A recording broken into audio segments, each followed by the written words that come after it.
बिस्मिल्लाहिर्रहमानिर्रहीम। अस्सलाम वालेकुम अज़ीज़ तलबा, उम्मीद करती हूँ आप सब खैरियत से होंगे। प्यारे बच्चों, मैं आपको उर्दू की जमात में खुशामदीद कहती हूँ। जैसे कि आप जानते हैं कि आज हम सफ़ा नंबर 45 वर्कशीट नंबर 1 कर रहे हैं। हमारा उन्वान है माहौलियाती आलूदगी। प्यारे बच्चों, आपने सबक हमारा माहौल से पहले हमने एक सबक की पढ़ाई की थी जिसका नाम था खुशगवार माहौल। तो ये जो हम वर्कशीट हल कर रहे हैं ये सबक खुशगवार माहौल से मखूज़ है, यानी इसमें हम जो दर्ज सवालात के जवाब तहरीर करेंगे वो सबक खुशगवार माहौल से लिए जाएंगे। जैसे पहला सवाल है कि स्मोक किसे कहते हैं। बेटा, आपने उस सबक में पढ़ा था कि धुएं और धुंध के मिलाप से जो बनने वाली कैफियत होती है उसको हम स्मोक कहते हैं।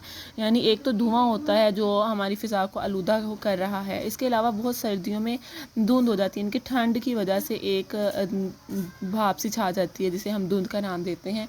तो बेटा, ये जब धुआं और धुंध आपस में मिल जाते हैं तो इन दोनों को मिलाप से जो कैफियत बनती है उसको हम स्मोक का नाम देते हैं।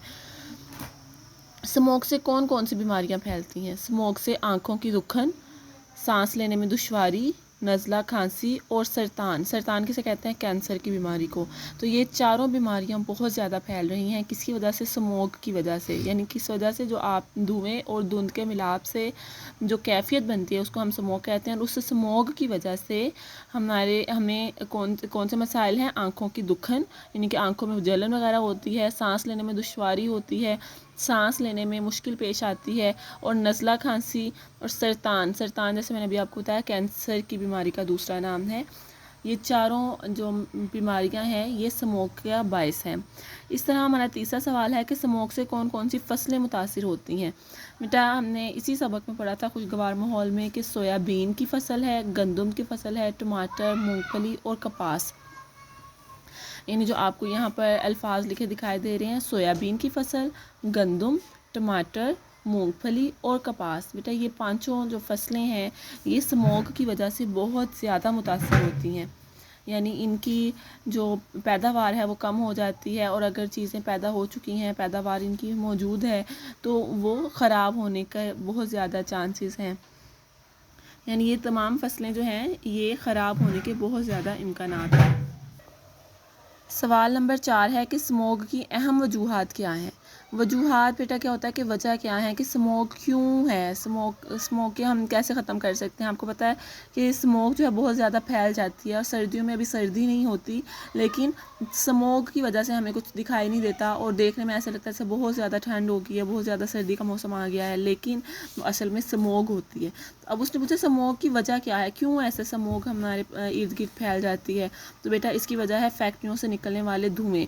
यानी जो कारखाने हैं उनसे जो मुख्तलिफ़ किस्म के मटीरियल और मवाद जो होता है हम उनको जलाते हैं और मुख्तलिफ़ किस्म के धुएँ खारिज होते हैं, तो उनसे हमारी जो फ़िज़ा है वो आलूदा होती है और वो स्मोक का बायस बनती है। इसके अलावा ट्रैफिक का धुआँ है, जैसे आपको पता है गाड़ियों का, रिक्शा है और बस वगैरह, इन सब का जो धुआं होता है ये भी स्मोक का बायस है। इसके अलावा कचरा जलाने से उठने वाला धुआं, जब हम कचरा जलाते हैं तब भी बहुत गंदी गैस होती है जिससे धुआं फैल जाता है और वो हवा को आलूदा कर देते हैं।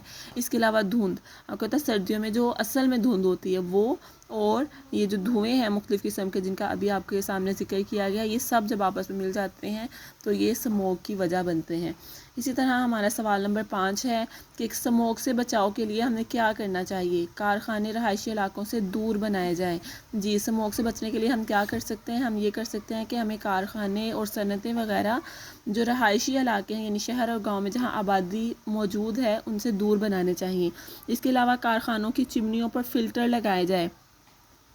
ये हमने सबक में भी पढ़ा था कि कारखाने जो होते हैं इनकी जो चिमनियाँ होती हैं उन पर हमें साफ़ी लगानी चाहिए, यानी कि जाली नुमा एक फ़िल्टर लगाना चाहिए जिससे धुआं साफ़ होकर बाहर खारिज होगा और जो गंदी और जहरीली गैसेस हैं वो साफ़ हो जाए। ठीक है। इसी तरह तीसरा है कचरा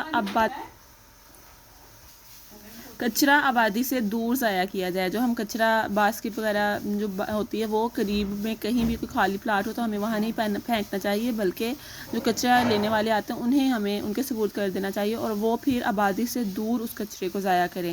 پھر زیادہ سے زیادہ درخت لگائیں. یہ تو سارے تھے وہ کام جو ہمیں کرنے ہیں کہ ہمیں کارخانے دور بنانے ہیں، کارخانوں کی چمنیوں پر فلٹر لگانا ہے، کچرا آبادی سے دور ضائع کرنا ہے. اس کے علاوہ اب ہمیں کیا کرنا ہے کہ زیادہ سے زیادہ درخت لگانے ہیں. درخت جب ہم لگائیں گے تو کیا ہوگا، ہمارا ماحول خود بخود صاف ہوتا جائے گا.